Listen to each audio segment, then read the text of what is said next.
Transferne cijene su u zadnje vrijeme u fokusu poreznih uprava s obzirom da je porastom digitalne ekonomije i globalne mobilnosti u poslovanju i u životu došlo do disperzije poslovanja između multinacionalki na način da se osnivaju društva u mnogim jurisdikcijama, ovisno o potrebama multinacionalnih društava, ali se porezno planiranje radi na način da nekad nije potpuno transparentno, već se oporeziva dobit premješta po područjima gdje je manja stopa poreza na dobit.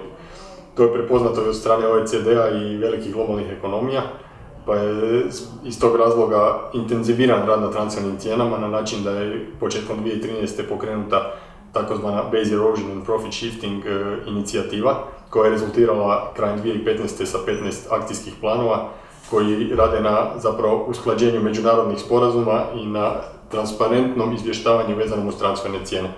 Porezna uprava u Hrvatskoj je također prihvatila tu inicijativu, implementirala je neke od odredbi BEPS-a u naše zakone i pravilnike.